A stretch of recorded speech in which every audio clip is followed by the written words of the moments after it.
Subscribe and share my channel Sudarsana. శ్రీమాత్రే నమః. శ్రీ గురుభ్యో నమః. శ్రీమద్దేవి భాగవతము 12వ స్కందము. మణిద్వీప వర్ణనము. అచ్చటనున్నవారందరూ యవన సంపన్నులు, తమ భార్యలతో కూడి వేల కొలది సూర్యుల వలె తేజస్సంపన్నులై ఉంటారు. అచ్చట స్థితులై భగవతి భువనేశ్వరిని నిరంతరము ఉపాసించువారి అందుండి ఎంతోమంది సాలోక్యముక్తిని, ఎంతోమంది సామీప్యముక్తిని పొంది ఉన్నారు. చాలామంది సాలోక్యముక్తికి భాగస్వాములయ్యారు. కొందరు శ్రేష్ఠులైన ప్రాణులు సార్ష్ట్యతను పొందారు. ప్రతి బ్రహ్మాండమునందున్న దేవతల సమాజములు మణిద్వీపమునందుండి భగవతి జగదీశ్వరిని ఉపాసించెదరు. 7 కోట్ల మహామంత్రములు మూర్తిమంతములై భగవతి ఆరాధనయందు తత్పరులై ఉంటారు. సామ్యావస్థనందున్న శివాదేవి కారణబ్రహ్మస్వరూపయని చెప్పబడును. ఆమె మాయామయమగు సబల విగ్రహమును ధరించి ఉండును.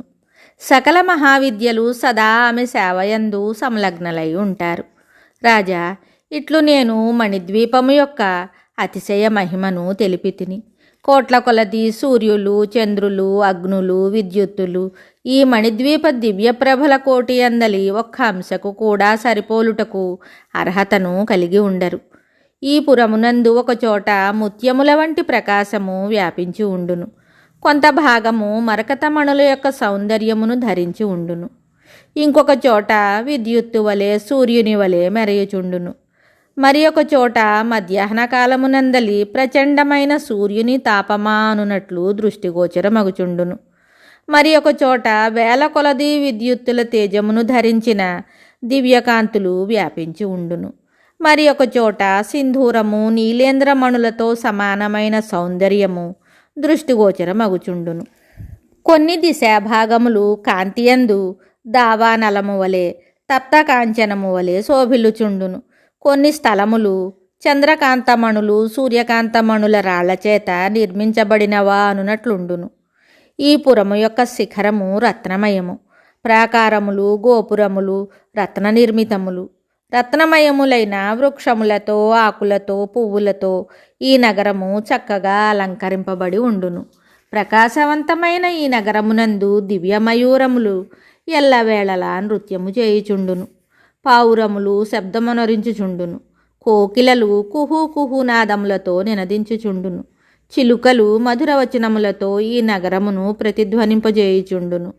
ఈ నగరమునకు చుట్టూ రమ్యమై స్వచ్ఛమైన జలములు గల లక్షల కొలది సరోవరములు పరివృతమై ఉండును. మణిద్వీప మధ్య భాగమునందు వికసించిన రత్నమయ కమలములతో ఈ నగరము అనుపమ శోభలొలుకుచుండును. దానికి 4 వైపులానున్న 100 యోజనముల భూమి దివ్యగంధములతో సదా పరిమళించుచుండును. మందగమనముతో వీచు వాయువులు వృక్షములను మెల్లమెల్లగా కదిలించుచుండును. చింతామణి సమూహముల వెలుగులతో ఆకాశము కళకళలాడుచుండును. సర్వత్రా చెల్లాచెదురై పడి ఉన్న రత్నప్రభలతో దిశలన్నీయు అగ్నివలే ప్రకాశించుచుండును. వృక్షముల మధుర సుగంధములతో కూడిన సౌఖ్యదాయకమగు పవనములు సదా పరిపూర్ణముగా వీచుచుండును.